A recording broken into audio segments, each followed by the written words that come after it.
Desde ahora, escucharemos la lectura sin comentarios del libro El conflicto de los siglos, escrito por Helena Harmon de White.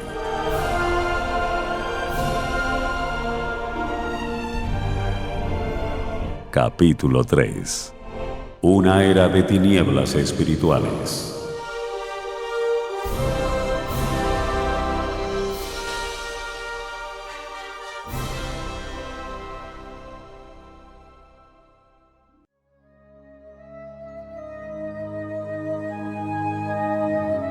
El apóstol Pablo, en su segunda carta a los tesalonicenses, predijo la gran apostasía que había de resultar en el establecimiento del poder papal.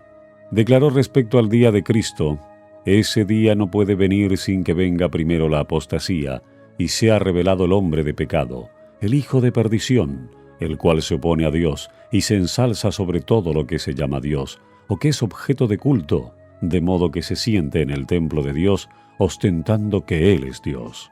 Segunda de Tesalonicenses 2, 3 y 4. Y además, el apóstol advierte a sus hermanos que el misterio de iniquidad está ya obrando. Versículo 7. Ya en aquella época veía él que se introducían en la iglesia errores que prepararían el camino para el desarrollo del papado. Poco a poco, primero solapadamente y a hurtadillas, y después con más desembozo, conforme iba cobrando fuerza y dominio sobre los espíritus de los hombres, el misterio de iniquidad hizo progresar su obra engañosa y blasfema.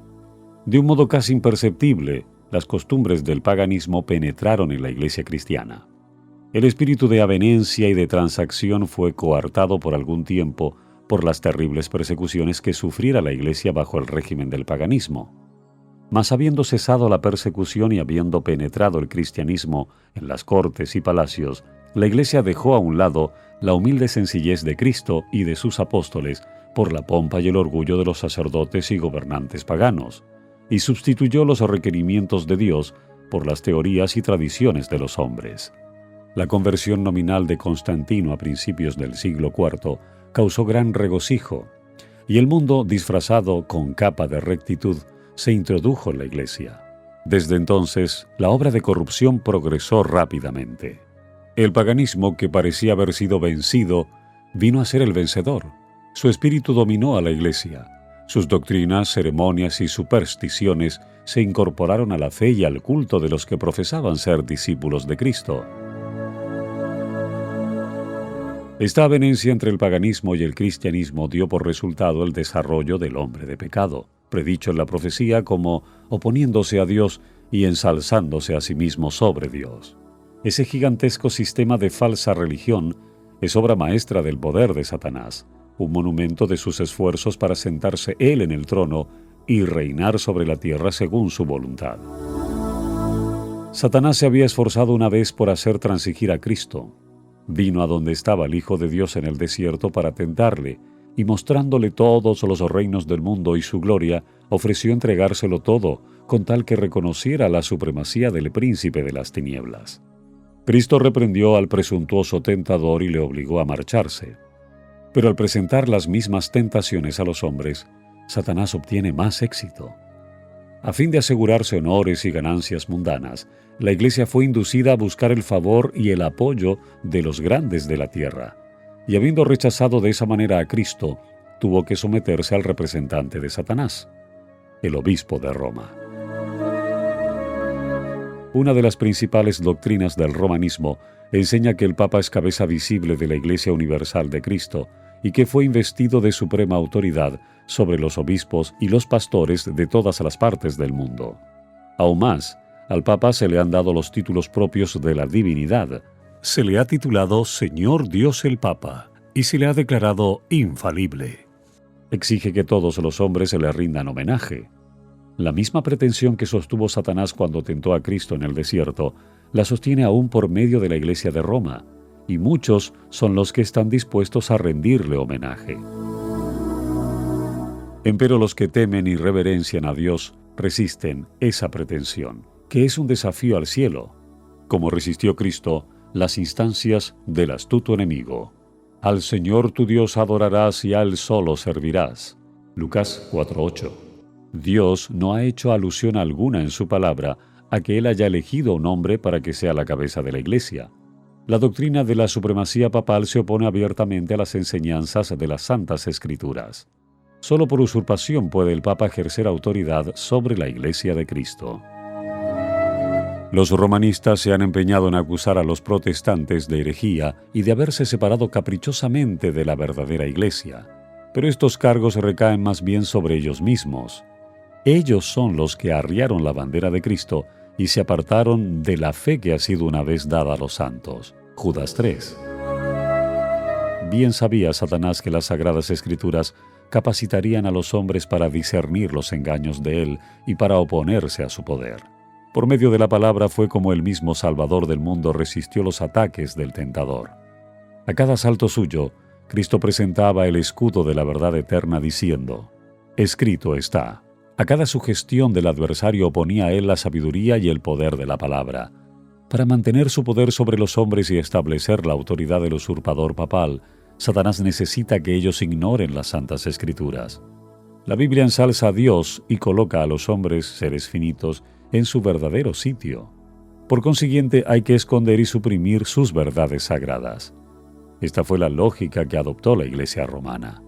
Por centenares de años fue prohibida la circulación de la Biblia. No se permitía a la gente que la leyese ni que la tuviese en sus casas. Y sacerdotes y prelados sin principios interpretaban las enseñanzas de ella para sostener sus pretensiones. Así fue como el Papa vino a ser reconocido casi universalmente como vicegerente de Dios en la tierra, dotado de autoridad sobre la Iglesia y el Estado. Una vez suprimido lo que descubría el error, Satanás hizo lo que quiso. La profecía había declarado que el papado pensaría mudar los tiempos y la ley. Daniel 7:25. No tardó en iniciar esta obra. Para dar a los convertidos del paganismo algo que equivaliera al culto de los ídolos y para animarles a que aceptaran nominalmente el cristianismo, se introdujo gradualmente en el culto cristiano la adoración de imágenes y de reliquias. Este sistema de idolatría fue definitivamente sancionado por decreto de un concilio general.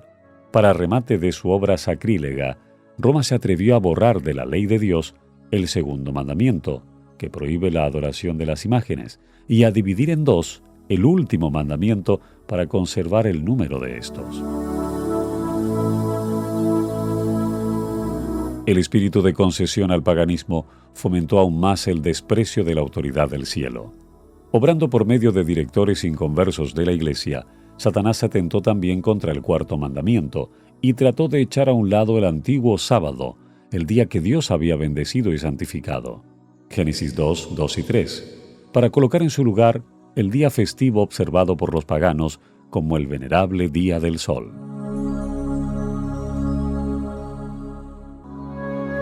Este intento no se hizo al principio abiertamente. En los primeros siglos, el verdadero día de reposo, el sábado, había sido guardado por todos los cristianos, los cuales, siendo celosos de la honra de Dios y creyendo que su ley es inmutable, respetaban escrupulosamente la santidad de sus preceptos. Pero Satanás procedió con gran sutileza por medio de sus agentes para llegar al fin que se propusiera. Para llamar la atención de las gentes hacia el domingo, fue declarado día de fiesta en honor de la resurrección de Cristo. Se celebraban servicios religiosos en ese día. No obstante, se lo consideraba como día de recreo y seguía guardándose piadosamente el sábado. Con el fin de preparar el terreno para la realización de sus fines, Satanás indujo a los judíos, antes del advenimiento de Cristo, a que recargasen el sábado con las más rigurosas exacciones, de modo que su observancia fuese una pesada carga. Aprovechándose luego de la falsa luz bajo la cual lo había hecho considerar, hízolo despreciar como institución judaica. Mientras que los cristianos seguían observando generalmente el domingo como día de fiesta alegre, el diablo los indujo a hacer del sábado un día de ayuno, de tristeza y de abatimiento, para hacer patente su odio al judaísmo.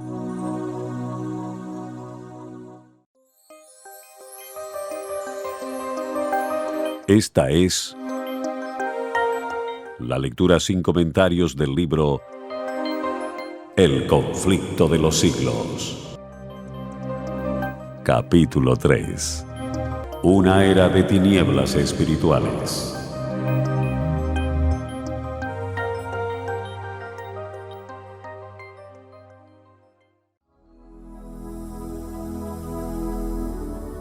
A principios del siglo IV, el emperador Constantino expidió un decreto que hacía del domingo un día de fiesta pública en todo el Imperio Romano. El Día del Sol fue reverenciado por sus súbditos paganos y honrado por los cristianos, pues era política del emperador conciliar los intereses del paganismo y del cristianismo que se hallaban en pugna. Los obispos de la Iglesia, inspirados por su ambición y su sed de dominio, le hicieron obrar así, pues comprendieron que si el mismo día era observado por cristianos y paganos, estos llegarían a aceptar nominalmente el cristianismo, y ello redundaría en beneficio del poder y de la gloria de la Iglesia.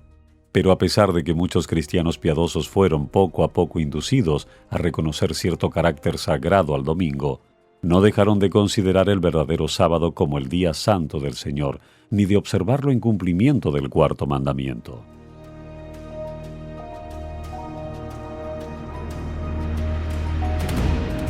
Pero no paró aquí la obra del jefe engañador.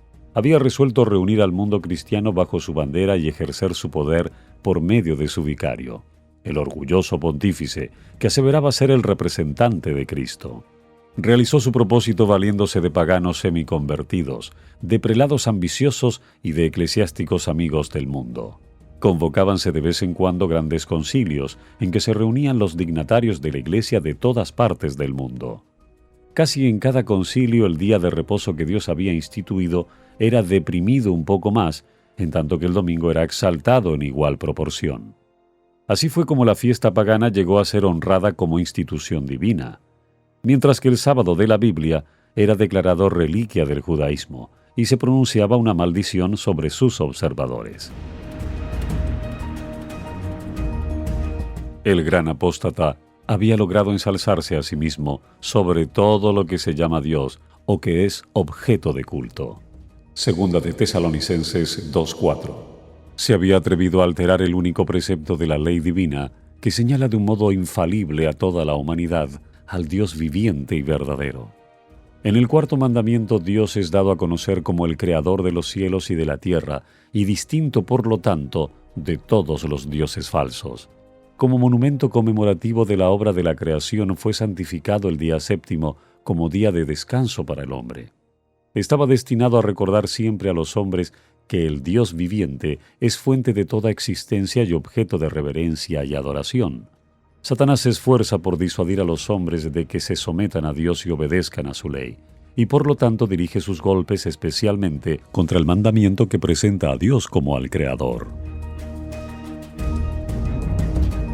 Los protestantes alegan ahora que la resurrección de Cristo en el domingo convirtió a dicho día en el día del Señor. Pero las Santas Escrituras en nada confirman este modo de ver. Ni Cristo ni sus apóstoles confirieron semejante honor a ese día. La observancia del domingo como institución cristiana tuvo su origen en aquel misterio de iniquidad, versículo 7, que ya había iniciado su obra en los días de San Pablo.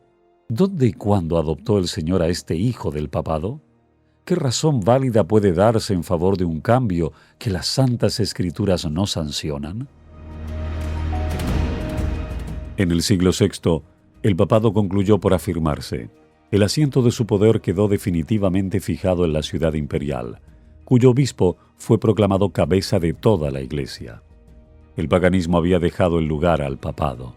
El dragón dio a la bestia su poder y su trono y grande autoridad. Apocalipsis 13:2. Entonces empezaron a correr los 1260 años de la opresión papal, predichan las profecías de Daniel y en el Apocalipsis. Daniel 7:25, Apocalipsis 3:5 al 7. Los cristianos se vieron obligados a optar entre sacrificar su integridad y aceptar el culto y las ceremonias papales, o pasar la vida encerrados en los calabozos, o morir en el tormento, en la hoguera, o bajo el hacha del verdugo. Entonces se cumplieron las palabras de Jesús. Seréis entregados aún de vuestros padres y hermanos y parientes y amigos, y matarán a algunos de vosotros. Y seréis aborrecidos de todos por causa de mi nombre. Lucas 21, 16 y 17. La persecución se desencadenó sobre los fieles con furia jamás conocida hasta entonces, y el mundo vino a ser un vasto campo de batalla. Por centenares de años la Iglesia de Cristo no halló más refugio que en la reclusión y en la obscuridad. Así lo dice el profeta. Y la mujer huyó al desierto, donde tiene lugar aparejado de Dios, para que allí la mantengan 1260 días. Apocalipsis 12:6.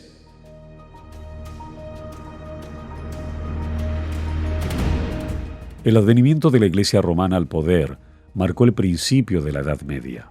A medida que crecía su poder, las tinieblas se hacían más densas. La fe pasó de Cristo, el verdadero fundamento, al Papa de Roma. En vez de confiar en el Hijo de Dios para obtener el perdón de sus pecados y la salvación eterna, el pueblo recurría al Papa y a los sacerdotes y prelados a quienes él invistiera de autoridad. Se le enseñó que el Papa era su mediador terrenal y que nadie podía acercarse a Dios sino por medio de él, y andando el tiempo se le enseñó también que para los fieles el Papa ocupaba el lugar de Dios y que por lo tanto debían obedecerle implícitamente. Con solo desviarse de sus disposiciones, se hacían acreedores a los más severos castigos que debían imponerse a los cuerpos y almas de los transgresores. Así fueron los espíritus de los hombres desviados de Dios y dirigidos hacia hombres falibles y crueles. Sí, aún más, hacia el mismo príncipe de las tinieblas que ejercía su poder por intermedio de ellos. El pecado se disfrazaba como manto de santidad. Cuando las santas escrituras se suprimen y el hombre llega a considerarse como ente supremo, ¿qué otra cosa puede esperarse sino fraude, engaño y degradante iniquidad? Al ensalzarse las leyes y las tradiciones humanas, se puso de manifiesto la corrupción que resulta siempre del menosprecio de la ley de Dios.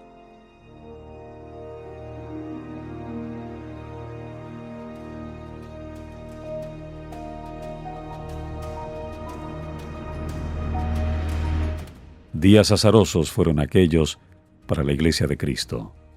Pocos, en verdad, eran los sostenedores de la fe. Aun cuando la verdad no quedó sin testigos, a veces parecía que el error y la superstición concluirían por prevalecer completamente y que la verdadera religión iba a ser desarraigada de la tierra. El Evangelio se perdía de vista mientras que las formas de religión se multiplicaban y la gente se veía abrumada bajo el peso de exacciones rigurosas. No solo se le enseñaba a ver en el Papa a su mediador, sino aún a confiar en sus propias obras para la expiación del pecado. Largas peregrinaciones, obras de penitencia, la adoración de reliquias, la construcción de templos, relicarios y altares, la donación de grandes sumas a la Iglesia, todas estas cosas y muchas otras parecidas les eran impuestas a los fieles para aplacar la ira de Dios o para asegurarse su favor. Como si Dios, a semejanza de los hombres, se enojara por pequeñeces o pudiera ser apaciguado por regalos y penitencias. Por más que los vicios prevalecieran, aún entre los jefes de la Iglesia romana, la influencia de ésta parecía ir siempre en aumento. A fines del siglo VIII, los partidarios del Papa empezaron a sostener que en los primeros tiempos de la Iglesia tenían los obispos de Roma el mismo poder espiritual que a la fecha se arrogaban. Para dar a su acerto visos de autoridad, había que valerse de algunos medios, que pronto fueron sugeridos por el padre de la mentira. Los monjes fraguaron viejos manuscritos. Se descubrieron decretos conciliares de los que nunca se había oído hablar hasta entonces, y que establecían la supremacía universal del Papa desde los primeros tiempos. Y la Iglesia, que había rechazado la verdad, aceptó con avidez estas imposturas. Los pocos fieles que edificaban sobre el cimiento verdadero, 1 Corintios 3, 10 y 11, estaban perplejos y trabados, pues los escombros de las falsas doctrinas entorpecían el trabajo. Como los constructores de los muros de Jerusalén en tiempo de Nehemías, algunos estaban por exclamar: «Las fuerzas de los acarreadores se han enflaquecido, y el escombro es mucho, y no podemos edificar el muro». Nehemías 4:10. Debilitados por el constante esfuerzo que hacían contra la persecución, el engaño, la iniquidad y todos los demás obstáculos que Satanás inventara para detener su avance, algunos de los que habían sido fieles edificadores llegaron a desanimarse, y por amor a la paz y a la seguridad de sus propiedades y de sus vidas, se apartaron del fundamento verdadero. Otros, sin dejarse desalentar por la oposición de sus enemigos, declararon sin temor: «No temáis delante de ellos. Acordaos del Señor grande y terrible». Versículo 14. Y cada uno de los que trabajaban tenía la espada ceñida. Efesios 6:17.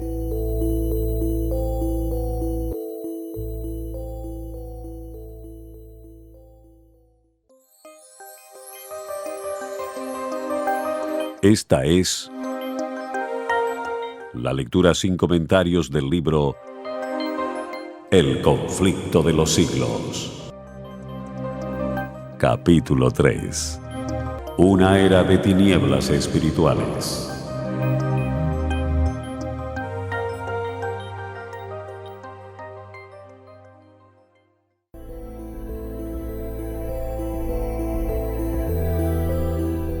En todo tiempo, el mismo espíritu de odio y de oposición a la verdad inspiró a los enemigos de Dios, y los siervos de Él necesitaron la misma vigilancia y fidelidad. Las palabras de Cristo a sus primeros discípulos se aplicarán a cuantos se le sigan hasta el fin de los tiempos. Y lo que os digo a vosotros, a todos lo digo: velad. Marcos 13:37.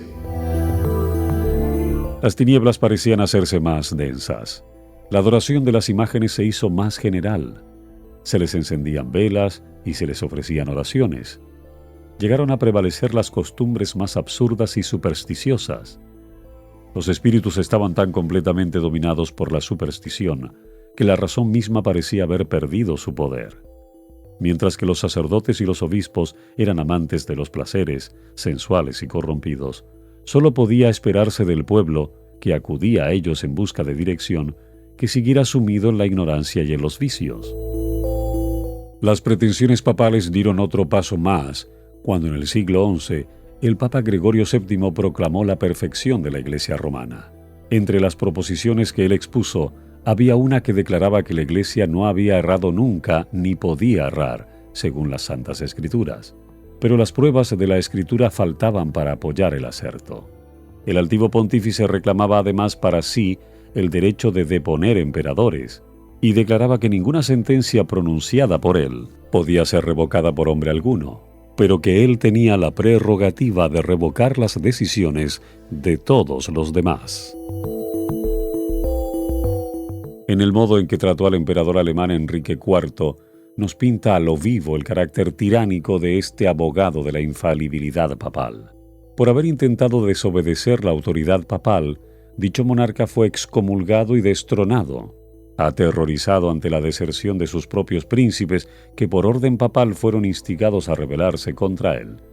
Enrique no tuvo más remedio que hacer las paces con Roma. Acompañado de su esposa y de un fiel sirviente, cruzó los Alpes en pleno invierno para humillarse ante el Papa. Habiendo llegado al castillo donde Gregorio se había retirado, fue conducido, despojado de sus guardas, a un patio exterior, y allí, en el crudo frío del invierno, con la cabeza descubierta, los pies descalzos y miserablemente vestido, esperó el permiso del Papa para llegar a su presencia. Solo después que hubo pasado así 3 días, ayunando y haciendo confesión, condescendió el pontífice en perdonarle. Y aún entonces fuele concedida esa gracia con la condición de que el emperador esperaría la venia del Papa antes de reasumir las insignias reales o de ejercer su poder. Y Gregorio, envanecido con su triunfo, se jactaba de que era su deber abatir la soberbia de los reyes. Cuán notable contraste hay entre el despótico orgullo de tan altivo pontífice y la mansedumbre y humildad de Cristo, quien se presenta a sí mismo como llamando a la puerta del corazón para ser admitido en él y traer perdón y paz, y enseñó a sus discípulos: el que quisiere entre vosotros ser el primero, será vuestro siervo. Mateo 20:27. Los siglos que se sucedieron presenciaron un constante aumento del error en las doctrinas sostenidas por Roma. Aún antes del establecimiento del papado, las enseñanzas de los filósofos paganos habían recibido atención y ejercido influencia dentro de la Iglesia. Muchos de los que profesaban ser convertidos se aferraban aún a los dogmas de su filosofía pagana, y no solo seguían estudiándolos ellos mismos, sino que inducían a otros a que los estudiaran también, a fin de extender su influencia entre los paganos. Así se introdujeron graves errores en la fe cristiana. Uno de los principales fue la creencia en la inmortalidad natural del hombre y en su estado consciente después de la muerte. Esta doctrina fue la base sobre la cual Roma estableció la invocación de los santos y la adoración de la Virgen María. De la misma doctrina se derivó también la herejía del tormento eterno para los que mueren impenitentes, que muy pronto figuró en el credo papal.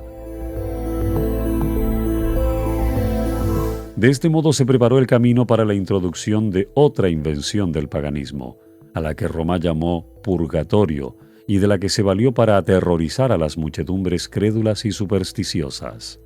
Con esta herejía, Roma afirma la existencia de un lugar de tormento en el que las almas de los que no han merecido eterna condenación han de ser castigadas por sus pecados, y de donde, una vez limpiadas de impureza, son admitidas en el cielo. Una impostura más necesitaba Roma para aprovecharse de los temores y de los vicios de sus adherentes. Fue esta la doctrina de las indulgencias. A todos los que se alistasen en las guerras que emprendía el pontífice para extender su dominio temporal, castigar a sus enemigos o exterminar a los que se atreviesen a negar su supremacía espiritual, se concedía plena remisión de los pecados pasados, presentes y futuros, y la condonación de todas las penas y castigos merecidos. Se enseñó también al pueblo que por medio de pagos hechos a la Iglesia podía librarse uno del pecado y librar también a las almas de sus amigos difuntos, entregadas a las llamas del purgatorio. Por estos medios llenaba Roma sus arcas y sustentaba la magnificencia, el lujo y los vicios de los que pretendían ser representantes de aquel que no tuvo dónde recostar la cabeza. La institución bíblica de la Cena del Señor fue sustituida por el sacrificio idolátrico de la misa. Los sacerdotes papales aseveraban que con sus palabras podían convertir el pan y el vino en el cuerpo y sangre verdaderos de Cristo. Con blasfema presunción se arrogaban el poder de crear a Dios, creador de todo. Se les obligaba a los cristianos, so pena de muerte, a confesar su fe en esta horrible herejía que afrentaba al cielo. Muchísimos que se negaron a ello fueron entregados a las llamas. En el siglo XIII se estableció la más terrible de las maquinaciones del papado, la Inquisición. El príncipe de las tinieblas obró de acuerdo con los jefes de la jerarquía papal.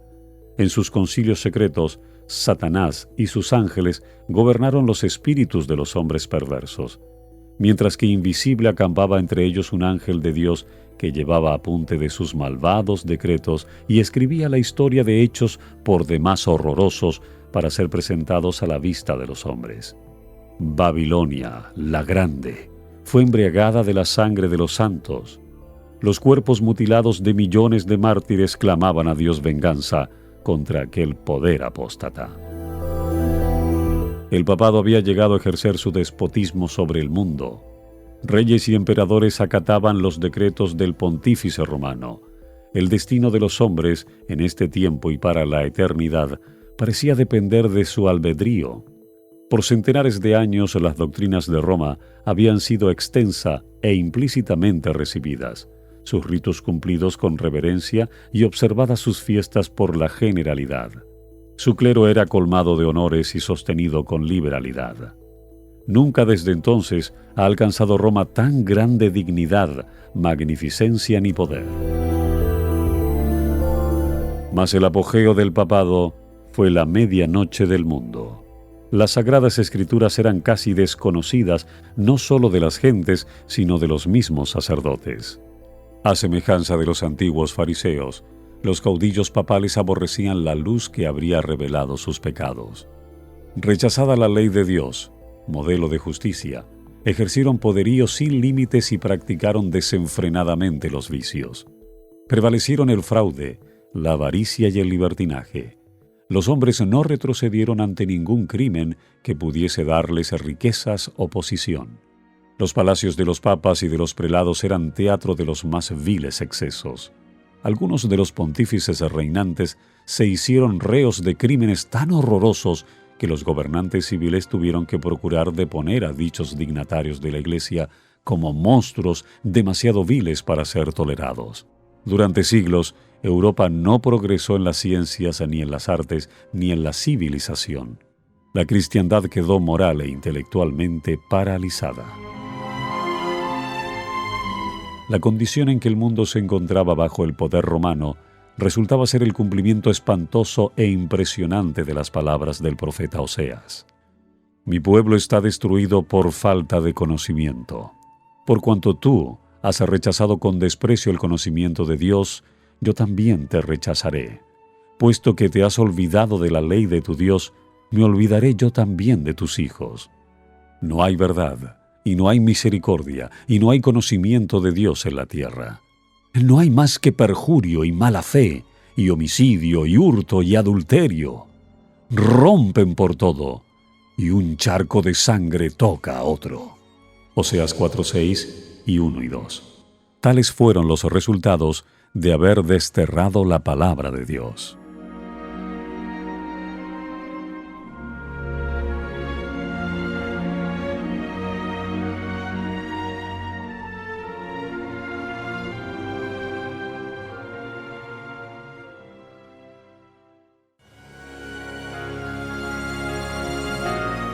Hasta aquí la lectura sin comentarios del libro El conflicto de los siglos, escrito por Helena Harmon de White.